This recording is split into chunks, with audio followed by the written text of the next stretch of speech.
What is up, guys? I am Megan. That is Shannon. We are the Slapshot Sweethearts. And today we have an amazing guest, Kevin St. Jacques. Thank you for joining us. Thank you for having me. Anytime. So we're going to jump right into it. We know a little bit about you and your resume. It's fairly extensive. Can you tell us a little bit about how you got here, what you're doing now, and a little bit more about you in general? Do we have 3 days? We can count down that Cliff Notes version. Yeah. From Edmonton, Alberta, Canada. I played 4 years of junior in the WHL, and I was a draft pick of the Blackhawks. Turned pro in 91, 92, and played 16 years pro. Been all over the place. Met a lot of great people. And, right now, currently I'm coaching the Junior Hurricanes junior team, premier team here in Raleigh, North Carolina. I mean, going back, obviously being drafted is incredible. It's not something I'm ever going to be able to accomplish. Take us back to, kind of the road to being drafted and, the experience going pro. What kind of, lead up did that take? Obviously a ton of work, but what did your day-to-day look like getting there? It was, it was weird because I had a lot of schools, D1 schools that wanted me to go play. And back then, the quickest way to the NHL was to play junior hockey. So that was all that mattered. I mean, I finished grade 12, obviously, but that was, there was no interest in going on further, which I wish I would have, because seeing that some of the guys I know that played college hockey said it was a blast. And 2020 hindsight's 2020. So, here we are. But my day-to-day stuff was just training. I literally ate, slept, breathed hockey nonstop. And then, I played 4 years with Lethbridge in the WHL. And, my draft year, my original draft year, I didn't get selected in the first 3 rounds. So I had to wait till I was 19, but then I went in the 6th round to Chicago. And, and I wish I would have done some things different back then, but here we are. I've got a lot of great stories. I've been a lot of good places, met a lot of good people, and I had a lot of fun. So I can't really be How too has upset. you said that a lot of people chose college versus junior hockey. Has that changed in terms of the path that players are taking to get to professional leagues? Yeah, definitely now is more college. A lot more people coming out of college. I think back when I was playing that, the ratio might have been 70-30 players from junior going pro compared to players going out of college and playing pro. But now I think it's, it's pretty, it might be 60-40 one way or the other, but it's a lot closer than it was. That's awesome. I want to ask you about the draft. I know, I feel like in the U.S. at least, the NBA draft, the NFL draft, they're so hyped up in the media. The NHL draft just does not get enough attention. Does that ever when you're waiting for this moment, does that ever weigh on you? What is the drafting process like? Are you bummed that it's not as I was media and publicized? When I went my first year of eligibility for the draft, I could only go in the first 3 rounds. So I wasn't slated in the first 3 rounds, so I didn't go. I just hoped that I got drafted. I didn't get drafted, so I knew that I needed to have a big year the following year, which I did. And then that year, I didn't go to the draft because I wasn't going to be in the top 3 rounds, and I didn't feel like going there to watch all the excitement of, I guess 100 players before me. There's just no point. So I waited for my phone call. I was on a golf course, actually had a pretty good round of golf that day. And my agent called me and said that Chicago had taken me in the first pick in the 6th round. So pretty stoked, went home, had a pretty good party. And right. That was it. I was back to the training session and away we went. Gotcha. So in terms of, what we focus on in our show, we're pretty much NHL and NHL only. So we don't have, the best repertoire on junior hockey and the other professional leagues that both you played in and what a lot of the guys playing in now that are prospects outside of the AHL. Could you give us, from your experience, both coaching and playing, kind of the different, maps of other leagues, the routes the players are taking, the Cliff Notes version of that? Okay. Well, I mean, right now, junior hockey is made up of tier 1, tier 2, and in the United States, there's tier 3. Back home in Canada, it's junior B, which really doesn't get too much, players turning pro out of. But essentially, the USHL is equivalent to the WHL, the OHL, Quebec Major Junior Hockey League. That's where you're getting the bulk of your junior players drafted from. There is a couple of players that will go from tier 2, but for the most part, it's out of tier 1. I coach tier 3, so I tell the kids all the time, it's not about right now, it's more about your development. You got 4 years of junior at our level. If you can make it to tier 2 level, then D1 schools come into play. If you're not at the NA level, which is tier 2 here in the States, then you're probably never going to go D1. You'll play D3 college or ACHA club hockey. In Canada, the tier 2 is the BCHL out in British Columbia. You've got the AJ, you've got the SJ, the MJ, the OJ in Toronto, along with the NOJHL. So these are all tier 2 leagues. Quebec has one, so does the Maritimes. So these guys, a lot of those guys it's basically tuition-free hockey. And, and those guys have a good opportunity of at least getting to a top-level college to play D1 hockey. That's about it. That's awesome. Yeah. There's like so many routes for everyone to get to the NHL. I feel like there's so many times you think of other sports and it's like, okay, you play like high school, college, pro. And it's like, I feel like hockey players have so many different routes to navigate through. So like when you're helping players, when you're coaching, scouting, helping prospects, like what do you kind of look for as like the most beneficial like advice or anything to give them to help them get to that next level? Well, the biggest thing is, Meg, is that the biggest thing we try to teach these kids is how to self-evaluate, because everybody believes that they are the best players, and again, it's good to have little mojo, but at the end of the day, the pyramid, I always show everybody, the pyramid gets smaller as you get to the top. When you have guys that are 35, 33, and you're 18 years old, like, you're not going to compete. Man strength versus boy strength it doesn't work. And, going to college, these kids that are coming into junior, I tell them, recruiting with me is let's have 1 year with me. Let's try to get you to a tier 2 team. If we can't get you to a tier 2 team, let's start looking at your education and getting you into a college at D3 level, NCAA, and going from there. And our league does a really good job of moving kids to D3 schools. And we have the NCDC, which is tier 2 above my program, which is Premier. And, we just try to be honest with them. And a lot of people, it's human nature, I guess, to think the grass is greener on the other side. But I think that every player should go to where you're getting the most development, because at the end of the day, that's what it's about. If you're not developing year after year after year, you're never going to make it to the top. So, that's what we try to focus on here in Raleigh. Yeah, that makes a lot of sense. Last week, we had Rod Peterson on from the Rod Peterson Show up in Canada, and he had done a lot of work with some of the junior hockey teams up in Canada, I believe with the WHL, but I could be wrong. And when we were speaking with him, he was talking a lot about how the junior hockey leagues up in Canada are being particularly affected by COVID-19 because they're not playing at all under Canada's mandates. What does it look like down here in the U.S., and kind of how have you adjusted what you're doing day to day? It's tough. Canada, like we've had a few kids from Canada come down this year to play.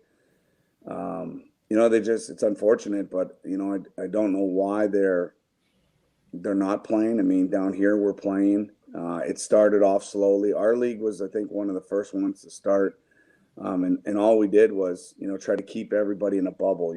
We spoke to the kids and at the beginning of the year in our introductory meetings and just said, listen, if you want to play, you really got to be careful, because if you get COVID, that shuts the program down for 2 weeks because we got 50 players, and it's kind of one of those things where if you want to continue to play, guys, you really got to be careful outside of the rink, where you're going, who you're hanging out with, that kind of stuff. So we kind of put our own little bubble into place. And we've been fine. I mean, we went through some COVID cases, and anyone who didn't feel well, we just, we stay home and we test them a couple days later. We have our own nurse that comes in and tests us for road trips. The league did a really good job of, instead of us going on a road and playing, back-to-back nights on the road, we went home and away, so that you don't stay in a hotel. You're not just kind of limiting the exposure. We have no fans in our rinks right now. So, that's the way we've done it. It's been a weird year to play hockey with no fans, nobody, no parents in the crowd, no nothing. So, but it is what it is. You're still playing. Yeah. Do you think that the pandemic and like the certain restrictions on some players, like we mentioned how like some of the Canadian leagues, like they can't play, I don't know if it's some or all, but do you think that's going to have an effect on players moving to the next level in the next couple years? Like, is that going to halt that like scouting programming and all of that? Yeah, I think it'll definitely have a trickle down effect. I think you'll see it definitely at the college level, because the seniors have all been given another year of eligibility. Mm-hmm. So the freshmen moving up, now you're kind of SOL as far as, coming in and playing right away, unless you're, one of their top recruits. So it's going to have that effect. But I think from a standpoint of players right now, we've got our league, and the leagues down here have several Canadians playing that probably wouldn't be here, would probably be, back home playing in Canada. But you never know. I think it's helped us here in the U.S. to bring kids down, because they have never heard about our leagues. Like a lot of Canadians that I recruit, even though I'm from Canada, they're like, well, I've never heard of that league. And, they come down here and they play and they're like, oh my God. And I'm like, yeah, it's good hockey. And, we move kids on to school. That's what it's about. It's not, it's not about anything other than getting these kids to this NCAA and ACHA schools. And again, everybody's got choices to make when you get to that time, is picking a school that fits you for your major, fits you grade wise, financially wise, location wise in the school, in the US, whether you want to be on the East Coast, down South, Midwest, maybe out in the West Coast. So a lot of things come into play, and we have our GM here, Lincoln Flagg, has been around the game and, is from Boston. He's played D3, D1, coached it. So he's just, yeah. I know you're a Boston girl. I got to tell you a story. I'm good friends with Butch Cassidy. So Bruce. What? Yeah, I played with Bruce in Indy. So yeah. That's crazy. Yeah, wow. I talked to him a couple weeks back about the season starting and stuff like that. Yeah. So maybe Do you we'll have anything good to say? Maybe we'll get him on for you.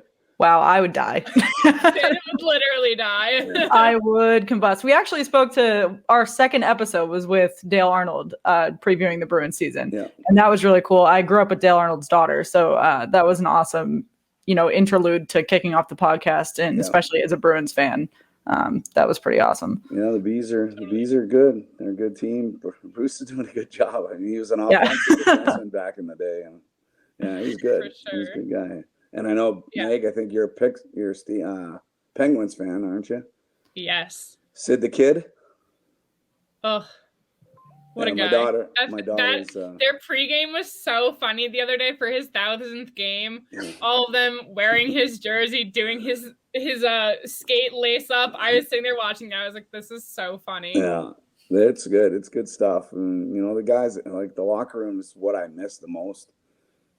From playing, and just the stories and just the hangout, and it's awesome. But there's been so many video tributes for Sid of like guys from different teams. Like I think Ovi did one, and it's even just like you kind of just like see the respect from other people, and it's like that locker room aspect, and like all the guys just like being guys are like it's awesome. Weird. It's a brotherhood, and when I left the game, I was angry with the game because I was I felt like I got cheated a little bit, but at the end of the day, when I look back now, I feel like I really didn't take advantage of it. I was the one who went out and I was partying and I was, not doing the stuff that I needed to do to be a pro. And so my career kind of, tailed off and started to go into the minors. And that's where I had success in the minors, but I should have played in the NHL, but it is what it is. It's my fault. And, I can't turn back. Can you guys hear my dog? Yes. Great. We love dogs on our show. Oh, Shannon has a dog that often makes an appearance. I don't know if you can see him or not. You say hi? Oh, you have a great Dane. Yeah, trying to find how to get the angle. There we go. Oh, cutie. He's 2. Yeah, he's 2 years old. So cute. Named him after Canadian beer, Molson. A great name. Nice. But so go ahead, Meg. I have a question about college hockey. So Okay. I've somewhat started following it because I'm a Penn State person, and we just had this brand new arena go up, and our team is really starting to step up, and they've been doing great within the Big Ten. Big Ten champs last year, I think, or 2 years ago.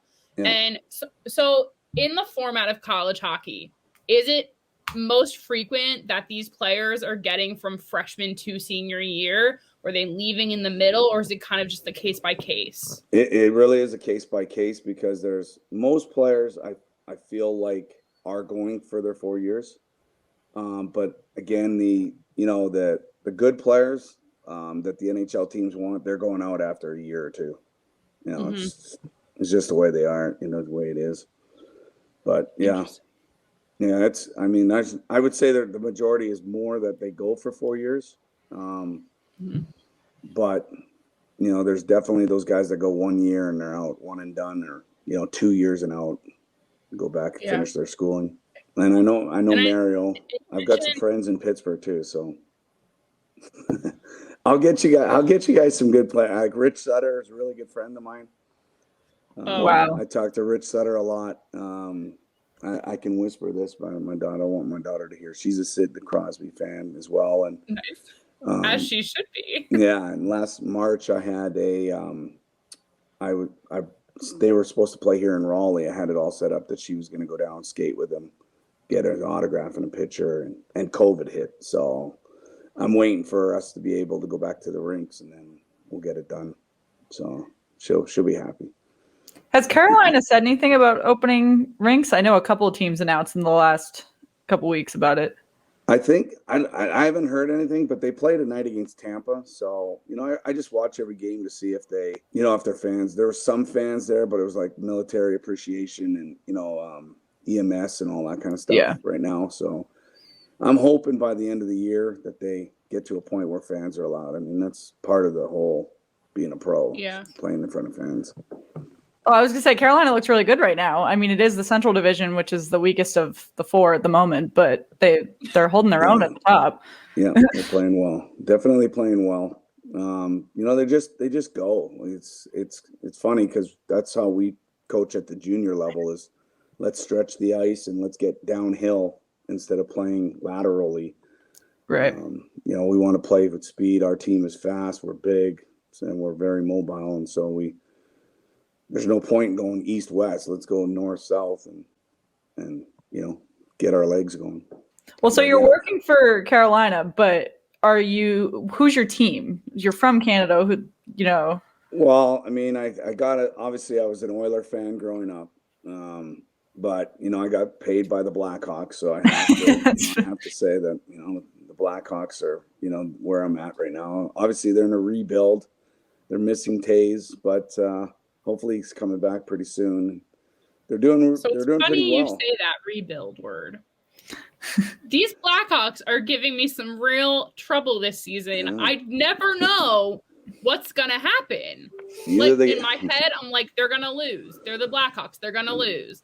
Then they don't. Yeah. And it's really messing up my rankings. Yeah. They're supposed to lose all the time, but they find a way, and they got great goaltending from Lehkonen. I never thought I'd hear great goaltending and the Blackhawks in the same sentence this season. But oh no, we were real haters in the beginning of this season on their goaltending. Yeah, well, you have to be because they're really, I don't want to say they're bad goalies. They're unproven. So, I mean, Malcolm Subban, he's brother of, Subban, but I mean, he hasn't proven himself to me. And then Lehkonen comes in and he's unreal right now. So how long can that last? Who knows? But ride it while Right. it's good. So yeah, it's kind of one of those things where it's like, is he gonna burn out? Maybe, maybe not. But short season. I mean, if there's a season to make it all the way, make it all the way this season. They do such a good job. Like the Canes practice before us here in Raleigh, so I get to watch them, and I know their coaches. I just can't go talk to them because COVID. They're in a bubble. But we watch them. They got 3 goalies. So the goalies they're not putting in a whole lot of work in practice. They put in what they need, and then the top guys are out. You know what I mean? Like, so they really know how to maintain, I guess. So in a shortened season, these guys should be able to go. Like Vasilevsky out of Tampa, he'll probably play 50 games for crying out of 56. Do you see that like a difference in? You kind of mentioned how like goalies, they're not being like spent out. They're like still have their energy. Do you think that's an issue right now with like the other positions where they're just like playing too much between practice and games where it's just tiring them out? No, because I think NHL teams, I think there's, we have a rest and recovery day at our level. I'm sure that these guys are, if you're playing back-to-back nights, like, you might morning skate, but, it's not too bad. And then I think you'll have the day off on the other day. And listen, they're flying, they get catered food. I mean, like, it's not that bad. They're getting specialty food. Let me go hop on my jet with my catered food. Right. You're making the big bucks. Like, it's really not that tough. It's, and you enjoy it. I mean, if you're a pro and you like the game, which all those guys do, you like being at the rink. Yes, come playoff time when it gets physical and it gets nasty, your body aches, get some bumps and bruises. Yes, that at that point, then, you got to figure out when you can skate, when you can't skate. But now you got video technology. So a lot of these guys are watching video on the other teams, and it's just different. Back when I played, it was physical. It was dirty game, fights, cross checks to the face, all that kind of stuff. So now we had a big discussion about that on a live stream last week of pests, enforcers, and all of that physicalness. I mean, I personally just feel like there's just not as much of it anymore. So it's like we feel stronger about the guys who we love who are like that. But I feel like it's just really changing. It definitely is cut out, but I mean, you got to have it because it's the only way to police on the ice. Back, when I played, I was a goal scorer and I had the other teams trying to literally murder me. It's just, and now I look at, in playoffs, they go hard after guys, but I was getting abused daily, so it's not the same, but, at the end of the day, we weren't as skilled as some of these guys. These are big, skilled, fast hockey players right now. And, I would love to play in this era just because I was a very skilled player, but, it's crazy how fast they are. Like, we watch their practice and just pardon my language, the shit they do is unbelievable. I mean, it's crazy. So, but it's good.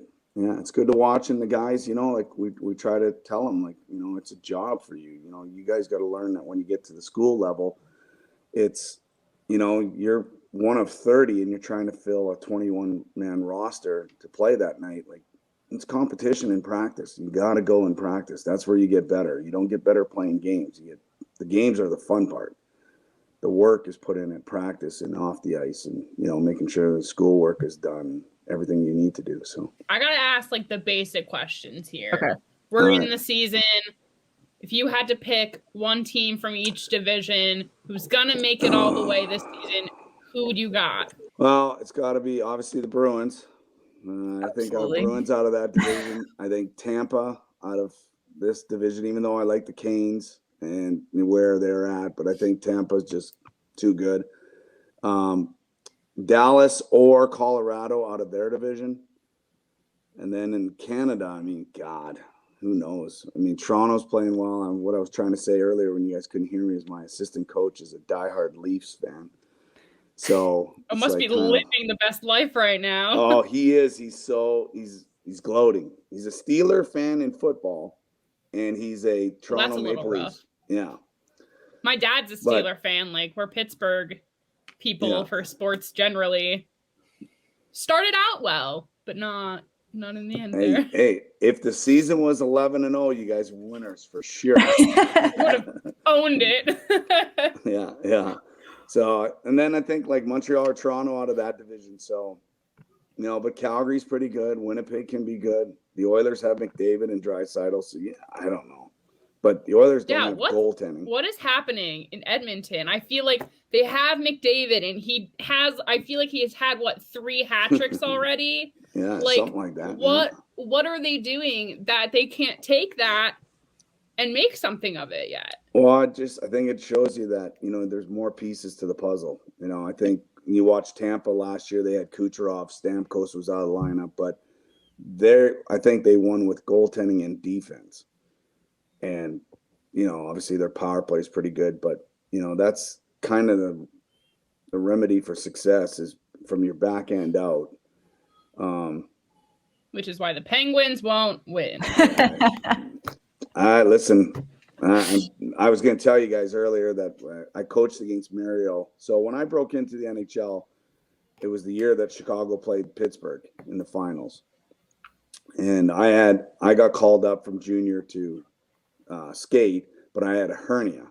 So I had to have surgery. And back then it was staples instead of going through the belly button and doing it that way and being out a couple of weeks. So I missed the entire playoffs. So I didn't get to travel with the team or anything, but Pens obviously won the cup. And so I started coaching against Mario in youth. His son was playing for the Predators out of Pittsburgh. And I met him on the ice. And first time we shook hands, he's like, "You were with Chicago?" And I said, "Yeah." I was, and we started laughing. He said, "Well, maybe we'll have to bet." So we had a running bet going on for a while, and when we played each other's teams, and then just in fun and stuff. And then I hadn't seen him for a while. His kid went D1 to Arizona, and then I saw him in Boston one night and at a showcase for our league, and he was in the building, and I went over, shook my hand like we hadn't missed a beat, and just a great guy.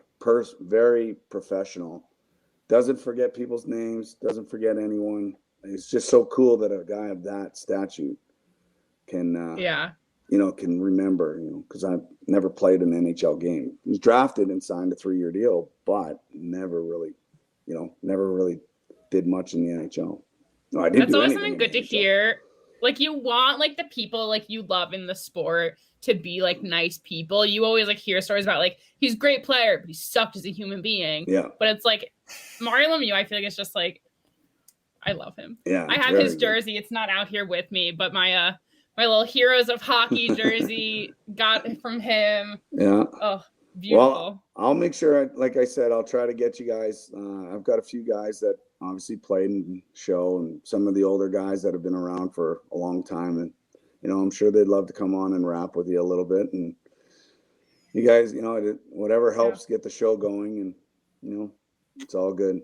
Yeah, that would be amazing. We would appreciate that, and we really appreciate you working with. I know you coached our intern Jake as well, and we have been hounding him about guests, so we really appreciate it. He's great. I got some Jake stories too. Maybe next time we'll talk about Jake. Oh yeah, definitely. That's helpful. Yeah, he's a good kid, great family, very good family. Cool. I got 2 questions left. Okay. 1, who is your favorite and least favorite mascots? Oh God, the least favorite mascot. That's a tough one. Are we talking? It's very controversial in our social media community. Hockey. I don't like the Philly Fanatic. I really don't like Gritty. Gritty, not the Fanatic. Yeah. He's the Phillies one, but I don't like. I hate him too. I don't like him. That's my least favorite. My most favorite.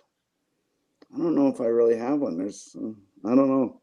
They're just. I don't like them in hockey. It's kind of weird to see that. Oh yeah. Honestly, as long as you hate on Gritty, works for me. And then last one, what is your favorite, your go-to arena snack or drink at a game? I mean, you can't turn up. Well, I mean, you can turn up a few drinks, but you know, I think having a hot dog at the rink is always a go-to. You know, and I was never a beer guy, so I'm, you know, either rum or vodka, something. You're not a beer guy, but your dog's named after beer? Yeah, I named them after Canadian. I got 4 dogs, so I got Bauer, which is a hockey stick. My first Great Dane was Titan, which is a hockey stick, and then I named Molson. He's my youngest. He's 2. I named him after beer. So yeah, you know, it's been good playing pros. You know, when I was in San Diego, we won a championship down there, and we got to go out and throw the first pitch out at the Padres game. And at that time, Wells was in town playing for them. David Wells threw a no-hitter for the Yankees. He signed a baseball for us. And I mean, just so, as you know, there's so many perks of playing pro hockey, even at the minor level. We had guys, you know, I'm really good friends. I should say really good friends, but I'm good friends with Jeannie Buss, who owns the Lakers. And, you know, and she's hooked my kid up. I got a 21-year-old that lives in Cali, and she gave him floor seats or just off the floor for the Lakers, you know. So it's, you meet so many good people, and, you know, and they take care of you, and you don't have to call every day. You can call in 6 months, and, you know, everybody still remembers you, check in. And yeah, it's good. I can't, like I said, I wish I would have played in the show. I wish I was more athletic. I wish I wasn't chronically injured. This news about the Lombardi Trophy, everyone being mad that they're throwing it around. And I sit here, and my mom asked me if I saw that story. And I was like, yeah, I did. And I go, Mom, look at the Stanley Cup. We take baths in it. We drink out of it. Yeah. It becomes. I think they banned drinking out of it after the Capitals party. Keg. So I'll tell you a couple of stories. Can't. I won with San Diego. Won with San Diego. We were in Anchorage, Alaska. Okay, and we played up there, and we beat them. I don't know, it was game 3 or 4. We swept them, or we beat them in 5, whatever it was. We had a party after the rink. I didn't get out of my gear until 3 a.m. I was calling my parents in the lobby upstairs for my first. It was my first championship, so I was shit canned. I was drunk, calling them, you know, having a good time, and we got back to San Diego, and so it's like a 4-hour flight from Anchorage to Seattle, 2.5 hours to San Diego. And by the time we got home, the trophy was in 3 pieces. So we go to San Diego in our rink, and we had a stage set up for us, and it's kind of like a mini parade. People were waiting for us. There's 5,000-6,000 people waiting for us. And we come in, and we put the trophy in 3 different places. And, you know, we're all sitting up there, and we're hung over to the nuts because it's just, 8 hours of travel, time change. It was just no, not cool. But, you know, that was one. And then my other story is we won in Phoenix, and we woke up with the trophy was in the pool. It was at the bottom of the pool. So, yeah, the trophies, you know, they got to be tough. They got to go through some things. They got to be tough. That's what I'm saying. Come on. Have fun with it. Oh, well, the Lombardi Trophy is one of the thicker of trophies. The World Series trophy got dinged in 2018 at the Red Sox parade because someone threw a Bud Light at it. That one, and that one's small. Those little flags, Yeah, I was gonna say those are You know what was crazy was he's throwing it over the ocean. I was like, right. That's not a pool. You can't go get it. How are you going to go get it? Oh, but you know what? I would like to know if that happened for the Lightning, because didn't they have a boat parade too? Yeah. How are they passing this? I don't know if they threw it over. I don't think they threw it over. I think they would have. I'd love to know. Stanley Cup but no one would have been mad. They would have been yeah, good one. You win, and that's it. That's all that matters. So yeah, it gets replaced every few tiers anyway. Yeah, well, at the end of the day, it's got to go through its lumps and bumps. It's got a guy that carries it around all year long. Exactly. I want the job of the guy who just. I don't. I think that's way too much for me. I need some rest time. I need some downtime. That thing goes nonstop. You will meet. in that process. Very true. But still not worth it for me, I don't think. Yeah, especially when it goes on tour. Like, yeah, I'm telling you, during the summer when it's over and it goes from there to the start of the season, oh my God, that guy nonstop, because he's got to bring it for different country, different places. True. Oh no, that's not my job. No. That's fair. I just want to be able to drink out of it and call it a day. I feel like that should be my new goal. I want to like one day drink out of the Stanley Cup. That one's never gonna happen. No, it's not. But it's okay. I can still try and manifest it. We'll figure it out. Like if Raleigh gets there, maybe I'll tell you guys to come on down. We'll see if we can get you into the locker room. Maybe you get a sip of brewskis out of it. You never know. Bet. That's it. Now I got to root for the Hurricanes. Come on. Well, we could go Hurricanes. Blackhawks, I'm not in Chicago, so that might not work. But, maybe Boston. I got Butch up there. Maybe we can get in the back door with Butch. Who knows? You never know. Come on, Shane. We're manifesting. I don't even know what I would do if I were in the Bruins locker room. I would probably have a heart attack and die. Yeah, well, we don't want that to happen, Shan. If you have to stay outside and just know that we were there, that's fine. Then I'd really have a heart attack and die. If you left her out, oh my gosh. Yeah, it's crazy. Amazing. Well, thank you guys for having me on. And if you ever want to rap, I got story after stories. Good, bad, fun. Totally. A lot of fun ones. So amazing. As always, guys, find us on social, Twitter, @SweetheartsPod, Instagram, /Sweethearts. You know where to find us. Subscribe to our YouTube channel, and we will see everyone next time.